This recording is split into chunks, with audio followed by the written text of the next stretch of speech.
Tu sais, j'ai compris un truc. Les gens ne t'aiment jamais vraiment pour qui tu es. Ils t'aiment pour ce qu'ils projettent sur toi. Et moi, j'ai longtemps laissé faire, comme si je devais jouer le rôle qu'on me collait sur la peau. Mais aujourd'hui, je suis lucide. Je vois les intentions derrière les sourires, les failles derrière les belles phrases, les mensonges qui se maquillent en tendresse. Je vois clair, même quand je ferme les yeux. J'ai plus envie de mentir, ni de charmer, ni d'être ce qu'on attend de moi. Je parle vrai, même si ça dérange, même si ça casse l'illusion, même si ça fait tomber les masques. Et tu sais quoi? La vérité, ça libère, pas parce qu'elle fait du bien, mais parce qu'elle coupe tout ce qui ne sert à rien. Moi j'ai aimé, vraiment.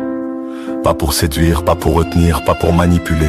J'ai aimé comme on saute d'un toit en espérant voler. Et j'ai pris le sol en pleine gueule, mais j'assume. C'est dans l'impact qu'on comprend qui on est.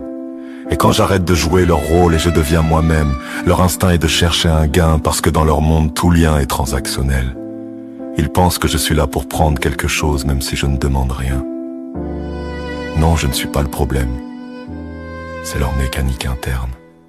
Car j'ai compris, leurs mécaniques viennent de leur déception passée. Ils ont grandi entourés par des gens qui les ont trahis, qui les ont salis, qui les ont rendus méfiants. Alors quand ils tombent face à quelqu'un de vrai, de droit, à la folie joyeuse, avec un esprit libre et incontrôlable, ils s'acharnent pour t'enfermer, te normaliser, pour se rassurer eux-mêmes.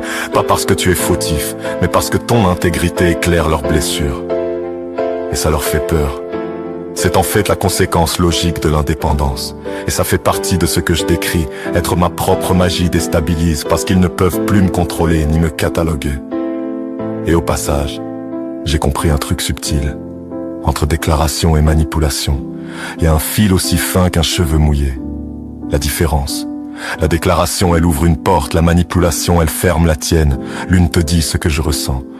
L'autre veut te dire comment tu dois réagir. J'ai juré de jamais franchir cette ligne-là.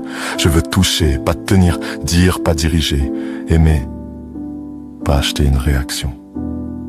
Et pour aller plus loin, j'ai compris un truc encore plus violent. La déclaration sincère devient manipulation dans les mauvaises oreilles parce que certains n'entendent plus la vérité. Ils entendent ce que leur passé leur a appris à craindre. Tu leur tends un cœur, ils y voient un piège, tu leur offres ta lumière. Ils y voient une stratégie. Pas parce que tu mens, mais parce qu'ils ont été brisés par ce qu'ils faisaient trop bien. Je ne cherche plus à plaire, je cherche à exister. Et si quelqu'un veut marcher à mes côtés, qu'il le fasse en vrai, pas en ombre, pas en promesse, pas en jugement, pas en sentence toutes les 3 minutes. Me faire marcher sur des œufs pour qu'il marche sur des tapis. Je préfère un cœur qui dit je ne sais pas t'aimer, plutôt qu'une bouche qui dit je t'aime pour ne pas te perdre. J'ai grandi dans la lucidité, dans le clair-obscur, dans le chaos qui te forge. Je suis devenu quelqu'un que même mes anciens fantômes respectent, parce qu'au moins ils savent que je mens plus. Alors voilà, je ne cherche plus la magie des autres, je deviens la mienne. Donc ceux ou celles qui cherchent d'où je sors, le pourquoi du comment, ne cherchez pas. Je vous réponds. Un jour je me suis dit, stop. Je ne veux plus être la magie des autres, celle qu'ils invoquent quand ils s'ennuient, celle qu'ils consomment quand le vide les ronge. Ce jour-là, j'ai arrêté d'enchanter les gens. J'ai décidé de m'enchanter moi. Je suis devenu mon propre magicien.